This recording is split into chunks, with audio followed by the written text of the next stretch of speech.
This motherfucker's in trouble. When Jadaquist questioned the phase, defendant Cartagena doubled down, referring to the expression, my number one vocab, effectively confirming that Ketchup was of his own creation and well understood in his circle. This public usage corroborates TA's allegation that the term ketchup was used by Fat Joe to signal real-world violence, including the Cafe Ketchup, John Doe.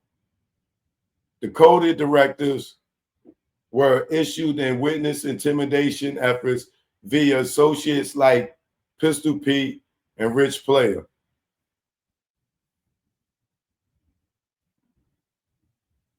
While the statement may not be an independent criminal offense in itself, it is admissible as a party admission under federal R evidence 801D2A and serves as a powerful corroboration that the defendant, Fat Joe, one, coined the term, two, used it operationally within the enterprise, three, and viewed its violence implication as a badge of leadership.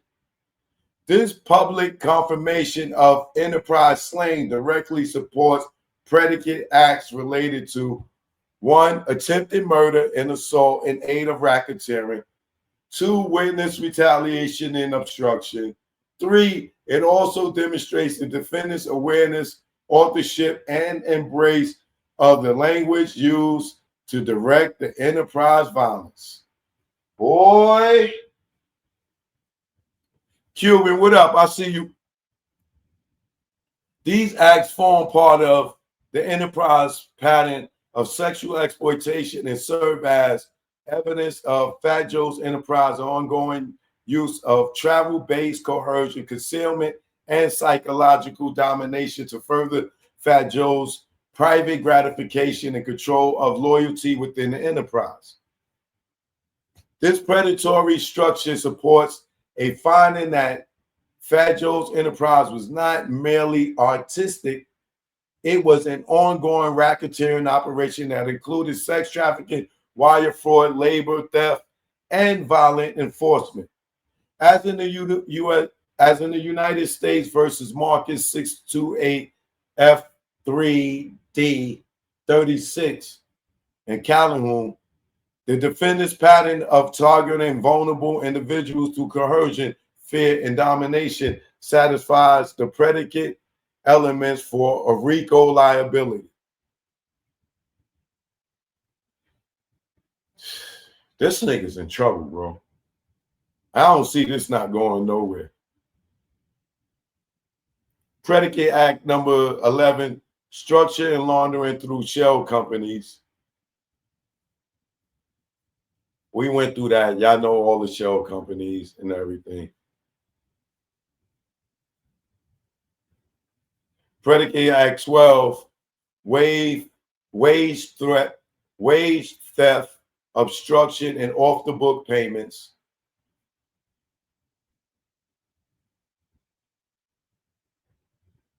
I'm going to skip through this, but I'm going to read this part right here. These payments were often withheld until after performances had concluded, sometimes for days and or weeks, despite being contractually or verbally agreed upon in advance.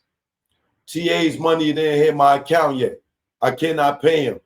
He's a little upset. Joe needs to start paying these guys before they get on the plane. The former accountant further acknowledged that Fat Joe directed her to fabricate W-2s and inflate reported wages to the IRS, a tactic designed to create the illusion of lawful compensation while keeping plaintiff economically disenfranchised.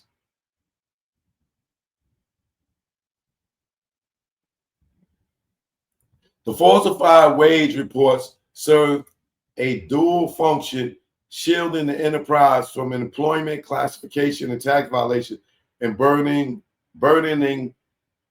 TA with exaggerated taxable income that bore no resemblance to the cash amounts that he received. He wasn't paying that, but we had to make it look like it. We sent those pay stubs for tax filings, said accountant Doe. Oh, this accountant's about to get dragged into this too.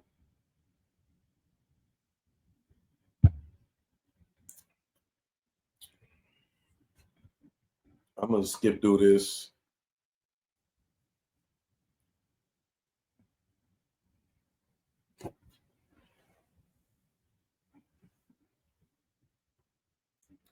Predicate Act number 13. Conspiracy to murder, 50 Cent, assassination and plot statutes violate 18 USC 1959 A and A5. Violent crimes in aid of racketeering, attempted murder.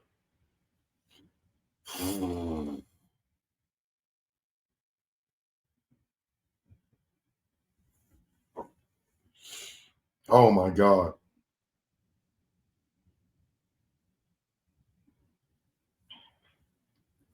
Key participants: Fat Joe, unnamed enforcers, associates, and assassins.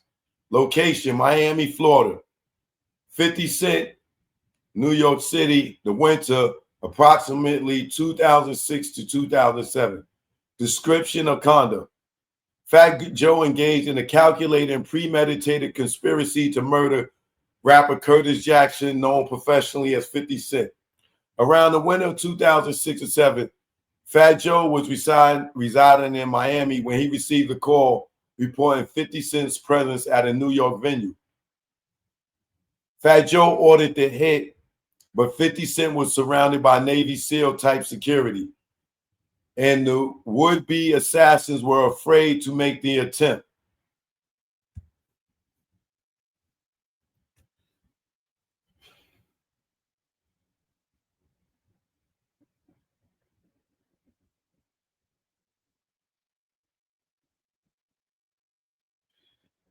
Enraged, Fat Joe openly admitted to placing a bag on 50 Cent's head, street slang for a bounty, and expressed frustration that he had not yet succeeded in executing the plot.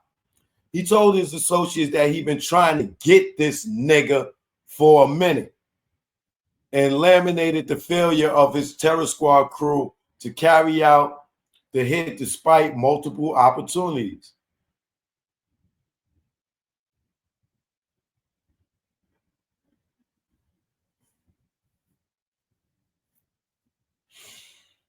Woo! This admission occurred at Fat Joe's residence in Miami. TA was present when Fat Joe made these statements.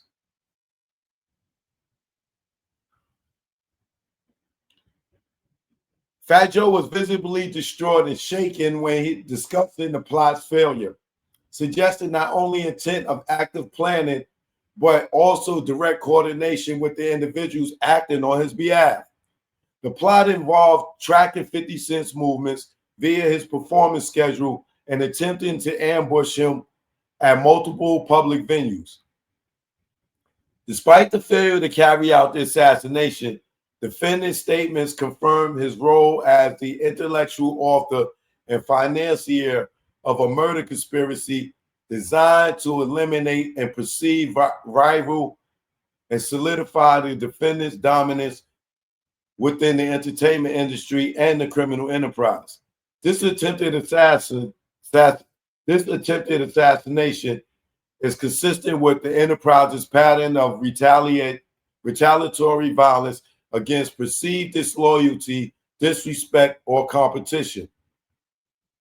It also reinforces the enterprise's use of lethal violence as a means of control and fear across both the music industry and its illicit financial operations.